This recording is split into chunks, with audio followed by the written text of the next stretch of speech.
Another day, another soulless Disney remake. As a live-action remake of Disney's Snow White looms on the horizon, and while the movie has not yet been released at the time of making this video, I gotta say, the previews already suggest a very lackluster attempt, devoid of any magic or love that defined the original.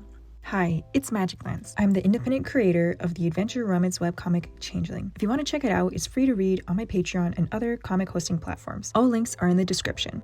I won't delve into the controversies surrounding the remake's creation or its cast because my focus is artistic, not political, and I don't want to open up that can of worms here or in the comments section. Simply put, this film just looks bad. It feels weird to even call it a film. It's more akin to baby slop, just something that is put on the background for children whose brains are too underdeveloped to really understand what they're looking at. Even if the film turns out to be decent, I'm not gonna watch it, and I will stubbornly stand by my belief that Disney's recent remakes failed to capture the soul of their predecessors. I don't care about the outcome, I still stand by this video and everything I'm about to say, and I still think it's going to be a shit movie. That said, if you're yearning for a better option, stick around, I will give you a more tasteful alternative. However, I'm gonna get a few things out of the way first. This is going to be a long video, so you can just set me down on the side while you cook, or if you're working or eating, you can just listen to me. I'm not showing anything particularly important on screen. But I'll also put timestamps in the description for your convenience if you don't care much for my ramblings. Also, bear with me, essay writing isn't my strong suit, neither is a talent for giving movie reviews, so I'm trying my best to put my thoughts into words here. Anyways, let's get to the video. Shitty live action remakes. I'll admit, I'm a snob when it comes to film. I'm very opinionated when it comes to my love for animation, anime, and cinema. However, it makes me hypercritical of every story I watch or read. I am extremely passionate about the art of storytelling. Therefore, I can sniff out a soulless film versus one that the people who worked on it actually cared about making. I grew up watching animated classics, rewatching them until I could recite every line of dialogue. That's why live-action remakes often feel so wrong to me. They strip away the charm, beauty, and expressiveness of the original animation. On the contrary, I'm also capable of enjoying films that are merely decent. They don't have to be a masterpiece, they can be an attempt, and I can accept that. Making movies is hard. There are so many things to balance in pacing and production, and when I watch these decent movies, I feel like I can turn my brain off and I'm still able to have a good time. I can let it entertain me in ways that it puts forward, and then I move on with my day. I know it's cool to hate on live action remakes. Trust me, I despise them. They often feel like shit.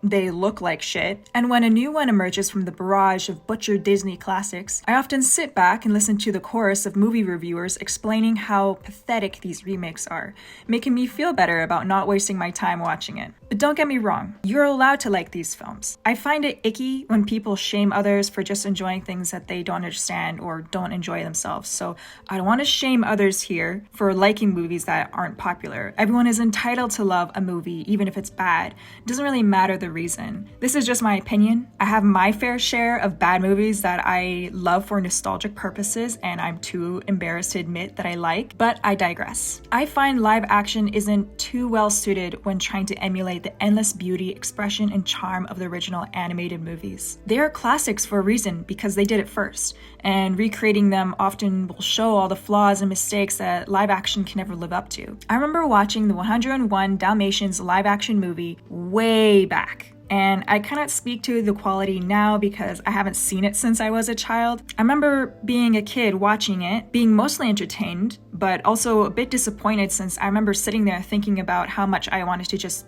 watch the original animation instead. But I have to admit, some live action remake movies are actually okay. Now you film buffs out there, just hear me out. A few exceptions exist in my books that I find are decent attempts at remaking their original animated counterpart. The films that I count as live action can also be considered as reimaginings of the story. I know that might not qualify as a direct remake of the original, but I don't care. This is my video. Anyways, in my opinion, Disney's live action Cinderella was the best one. It was magical, it felt grounded and humble, it was pretty, and also it respected its original tale, while adding a few tasteful details that made it ever more enjoyable with the live-action treatment.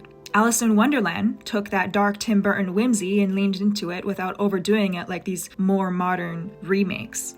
I'm not gonna lie, I actually adore this film, But moving on. Maleficent, The Jungle Book, and from what I remember, Peter Pan 2003 were all enjoyable to watch. I have attempted to watch a few others, such as Beauty and the Beast, and I fell asleep 3 times at the exact same part of the movie, and then I just gave up and I called it a loss. It was never meant to be. For other movies like the live-action Aladdin remake, it was only fun to watch with friends because most of the movie were just laughing at how blatantly garbage it was, with the awful CGI Will Smith genie and the CG Abu. But for the majority of the film, we were just distracted talking about other stuff. Some of these remake movies are just not suited for live action and should never have been made in the first place. Like Pinocchio, especially Pinocchio. But my argument is that it can be done well if there's actual thought put into it, because it has been done before and proven to be successful and enjoyable films. Credit is due where it is deserved, and it's possible to make a good remake if you actually care about the story that you're telling. But these new Disney ones just feel so cash grabby and reveal Disney desperately clutching on with all their might to prevent their money printing characters from being thrown into the eager hands of the public domain, or attempting to recreate the lightning in a bottle that some of the earlier more successful live-action remakes have achieved, like Alice in Wonderland with a sequel, Alice in Wonderland Through the Looking Glass, or Maleficent sequel, which I have not seen. But all of these movies just stink of corporate greed, and for that, I don't want to give Disney my money. Not to derail this too much, but I was always a DreamWorks girly, and I'm biased, and I often felt superior that way. Anyways, I honestly rather give my viewership to YouTubers that shit on these movies so I don't have to see them myself. Or I climb aboard the Going Merry with the straw hats and pirate these garbage films to laugh at it with my friends. But all that is to say, I think that these current remakes just suck and are pointless without their soul. That leads me to my next point, or whatever. I can't come up with a witty transition. This isn't a school paper. I don't give a shit. I'm just gonna blab about some nerdy shit now. Next. The Soul. Disney's Snow White and the Seven Dwarfs in particular is a special movie. Not really to me, but historically. In fact, I remember watching it when I was little. I had my family set up a VHS player because I couldn't figure it out myself. And I sat down and I watched the animation for the very first time, thinking that it was a good movie. I didn't really get why they kept singing all the time. I found it rather annoying. Like, come on, let's get on with the plot here, girl. However, Hi Ho, Off to Work We Go was an absolute banger, and it impermeated the temporal lobe of my 4-year-old brain like a parasitic worm. It was a pretty movie. The colors felt warm and nostalgic. I marveled at the painted backgrounds and try to imagine how they made the characters move so fluidly. They look so bouncy and gooey. Other than that, I didn't really care too much for it. I got up and I went to go play with rocks outside. But as I got older and had to sit through many animation history classes, I learned of the true marvel of this film and the heartache it took to make it. The importance of this film and its history should not go underappreciated. This was a historic achievement for the medium of animation. Arguably, it is the most influential in the history of animation. But I'll save you the whole nerd rant with just the SparkNotes version. But it truly is a fascinating history, and I'm only scratching the surface here. But go check it out. It's well worth learning about. The hand-animated film Snow White and the Seven Dwarfs was released in 1937. It was Disney's first full-length animated film, which was mind-boggling considering most people at the time thought no one would be interested in watching animation for an entire length of a feature film. It grossed over $8 million in its initial release, which saved the dying studio, as they struggled financially to even fund the creation of the film. Cinemagoers were enchanted by this film. It even brought people to tears at the scene when Snow White died, and shocked audiences with its lifelike quality of the drawn characters, spawning revolutionary techniques in animation, such as theory of animation principles and the study of movements to create the illusion of life through animation. The talented animators at Disney Studio believed in this film, and they worked to the bone to make it. With gorgeous painted backgrounds, skilled designers and creators, the team behind the creation of this film had 32 animators, 107 in-betweeners, 10 layout artists, 25 background artists, 65 special effects animators, 158 inkers and painters,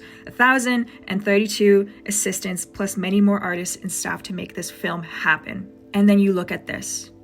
And this is what Disney thought to do to honor their hallmark film that even gave their company a name. From the looks of it, it feels like this new Disney forgot how to be Disney and the heart and soul of the magic that the entire corporation that it is today was built off of. It's pathetic, it's sad, and most disturbingly, It has forsaken the true creativity of the original and taken for granted the real talents of the underpaid, undervalued, and overworked artists slaving away to make this slop for the big suit executives that churn out this shit at Disney. The other Snow White. Now, Disney isn't the first to tell the tale of Snow White. Brothers Grimm published Snow White in 1812, in the first edition of their collection Grimm's Fairy Tales. This version of Snow White was the main inspiration of Snow White and the Seven Dwarfs by Disney. Even this version was inspired by many other stories before. In case you aren't familiar with the Brothers Grimm story, it goes kind of like this. Also, feel free to skip, timestamps are in the description. I'm going to speed it up as well.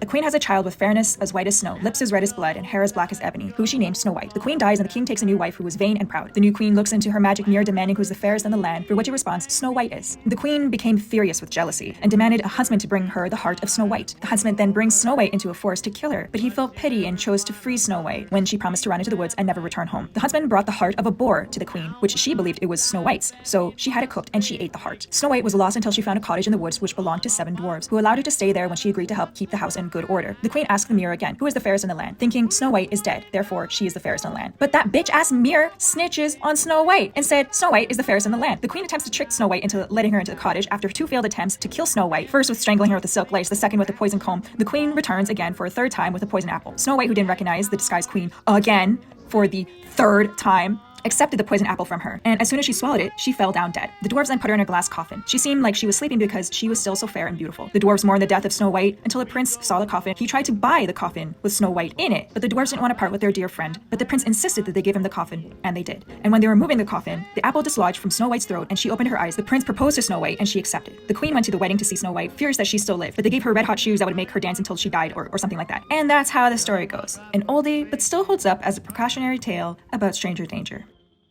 Mirror, Mirror.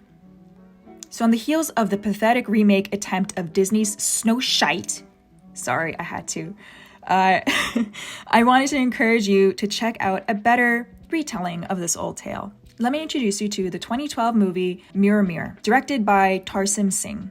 This film embraces the whimsy and surreal charm of the Brothers Grimm Snow White tale, offering a unique twist on the familiar story. I believe it got a 5.6 out of 10 on IMDb, and yes, I agree, that's fair. It's not a perfect film. In fact, it's a very weird and campy film. However, the reason I'm making this video is because I think objectively, this film has more soul than whatever shit Disney has put out. To be frank, I don't have much of a nostalgic connection to this film. In fact, it was only when I saw the announcement of Disney's Snow White remake did this movie come to mind, and I thought to rewatch it. I had completely memory holed this film, but after rewatching it, I felt like sharing this oddball with you. Despite its flaws, Mirror Mirror has creativity and genuine fun qualities sorely missing from Disney's modern remakes. So hear me out. First, I want to be upfront with its most off-putting qualities. There's a fair amount of cheese, some jokes feel quite dated at times, but if you can look past those moments and the 2012 oh my god, it's so random humor, it's still an enjoyable watch. It's a bit more geared to young audiences, but there are some more adult jokes that held up pretty decently. The most egregious example of cheese in this film, I would say, is the part with the magic love potion, making the prince act like a dog. It was pretty painful to watch, to be honest, but it does fit with the original Grimm tale and the strange failed attempts of murder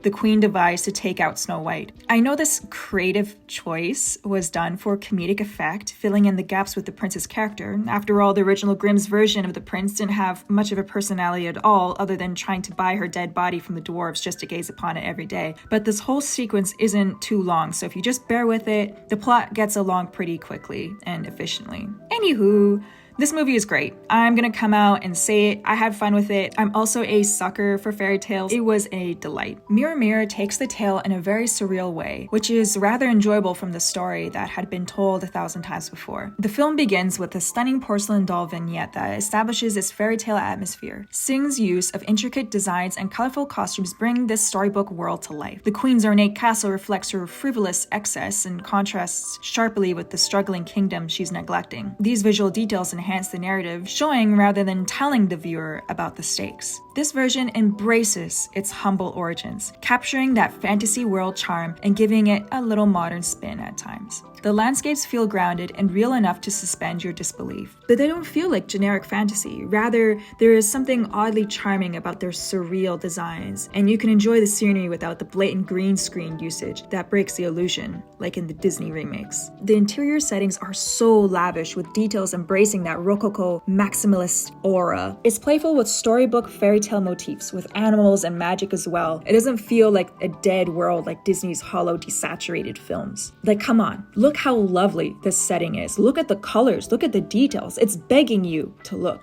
Unlike Disney trying to mask the smell of fresh shit with Febreze and Bounce fabric softener sheets. What I enjoy most about this film is its whimsy. Yes, there are some goofy CGI moments, but for the most part, it's pretty tastefully done, and the atmosphere feels surreal and bizarre. I would say the vibe of this movie feels like staring at the painting of The Garden of Earthly Delights by Hieronymus Bock. It's just so full of details that I could watch it several times and still not notice everything. Its chaotic yet fantastical visuals are a marvel in and of itself, and it just demands attention. No split screen, Subway Surfers, Minecraft parkour videos needed to hold your attention. Like in this scene here, they cleverly visually demonstrate the queen's frivolous, excessive spending of the kingdom's wealth in this beautifully ornate castle, especially the scene of the people dressed as battleship pieces. Everything is so gaudy and over the top. Once the dialogue opens up between the queen and her advisor expressing the kingdom's financial problems, it's a nice detail that the viewer was able to assess on their own how much greed and vanity the queen has without any prior context needed. I gotta say, the costume design in this film is extraordinary. Seriously, if that's the only thing you can take away from this film, is the amazing details and the dresses and the outfits. Look at this. Are you looking? Look at it. Look, a human being designed each and every one of these costumes. Aren't they beautiful? I may know absolutely shit about fashion, but I don't even care. Each one of these costumes look like art. I can't even tell if it's CGI or not. It's just too good to look away. Okay, you can go back to whatever you're doing now. Anyways, the editing is also fun. It's wacky. Also, it's timed perfectly for those little comedic moments. This film doesn't take itself too seriously, which is refreshing. It makes you feel like it's just here to have a good time and bring you along for the ride. But they also don't push it too far. It's just enough that it's pleasant. Reoccurring jokes are also pretty well executed. They're snarky and clever, but they aren't overdone like those new Marvel movies that just feel cringy. Most of the humor is from Julia Roberts' hilarious, manic performance of the Queen. It's a real treat, to be honest. Her hair is not black, it's raven, and she's 18 years old, and her skin has never seen the sun, so of course it's good. The cast. Julia Roberts shines as the evil queen, delivering a performance that is delightfully snarky and self-aware. Her character exudes vanity and greed, making her both menacing and humorous. She owns this role with her quippy, snarky jab, either breaking the fourth wall, oftentimes solidifying her dominance within the story as a heartless, bitchy queen. And I love it. She is so out of touch with reality, it just feels so reminiscent of our current Hollywood celebrities and their selfish acts of vanity at any cost. Another detail that I absolutely adored about this film was the Queen's mirrored world. It was so fucking cool. Just look at the whole set design. The mirror lake in its Wiccan ethereal atmosphere from the witch hut was a visual spectacle that I wish I could have seen more of. The magic mirror, who was also played by Julia Roberts, feels like an enigma. Its eerie black magic ambience also was a clever depiction of the price one pays for power. I also love that the mirror's neutral stance is very blunt and is aware of the Queen's overreactions. The black magic used is also creepy and unsettling. It's used sparingly enough that its moments feel ominous, without revealing too much. Snow White, played by Lily Collins, is refreshingly different in this adaptation. Snow White herself is not Disney quirky, but she does have her moments. That's often due to the tale being the way that it is. You can't really tell Snow White without her seeming like a smug pick-me Mary Sue. But in this version, she feels more humble without being as naive as other retellings that often make Snow White's character infuriating by how incompetent she feels. I like how in this retelling her character is eager to make things right, to look out for the village people and the dwarves. Even though she pushes the boundaries a bit, it's nice to see how it worked out in the end. Speaking of the dwarves, they are the heart of this movie. All of these fucking talented guys just own the whole screen whenever they show up. Some of my most favorite moments in this entire movie are the dialogue and humor between the seven dwarves. Their snarky and cynical attitudes just are so entertaining. Each brought their own charm to this movie without feeling too cartoonish. Their role goes much deeper than just comic relief. They are the heroes, and their more serious moments in this movie feel heartfelt. I love how the dwarves, as much as they argue, they still have a soft spot for Snow White. In a way, this harkens back to the original Brothers Grimm story and how they wanted Snow White to not open the door for strangers. I know this is a bit of a stretch, but I like to think that was the intention of this sequence in the film. Yes, it does come off as a bit girl bossy, but at least Snow White works to get strong and savvy through her own hard work and through the guidance of the 7 dwarves training her to look after herself. Their friendship is really wholesome and endearing. It actually feels genuine. They all work as a team and at the end of the movie become kind of like a family too. Each actor brings their own unique voice and personality to their role, creating a dynamic that is entertaining and endearing. Their camaraderie and snarky humor steal every scene that they're in. Funny, no Peter Dinklage in this cast here. Maybe someone was just a bit sour that they weren't invited. It's a shame that Disney couldn't see past the comments from one bitter man to miss out on the opportunity to let the world have another performance as great as these guys gave in this film. I find it rather disgusting that Disney chose the route that they did with Uncanny Valley CGI dwarves over the idea of actually hiring truly talented actors like all of these guys. These actors carried this film, and I will die on that hill. Now onto the prince's character, played by Armie Hammer. The prince starts off as a total arrogant prick, but he also learns by the end of the movie to be less of a judgmental ass. It was still nice to see consequences for his actions happen so quickly. He soon had to learn the hard way to own up for his mistakes and actually earn respect. I like that he becomes Snow White's enemy at one point, creating some tension between them. It feels like a pretty well-devised conflict so that they don't immediately end up together, but rather it organically evolves into a romance from there. He's quite pathetic for most of the movie, but it's kind of funny to be honest. He is a goof who undergoes his own journey of growth, which is pretty cool. The character Brighton, played by Nathan Lane, was the Queen's advisor, and his neurotic yet neutral energy was really entertaining. You can see his loyalties falter with every misfortune the Queen tortured him with, as well as the supporting characters such as the kitchen staff or the guards felt like real people. Some of their lines were pretty entertaining, or gave weight to events in the story without lore dumping the viewer with dialogue. Just the small quips and references was enough to clue in audiences on the world building and its inner workings.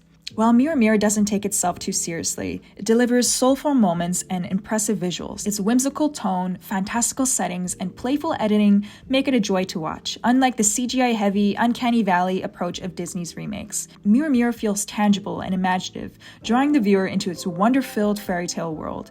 In conclusion, Mirror Mirror may not be a cinematic masterpiece, but it captures the heart and creativity that Disney seems to not just have forgotten, but also lost some time ago. If you're tired of Soulless remakes and want to revisit the Snow White story in a fresh, entertaining way, maybe give this film a chance.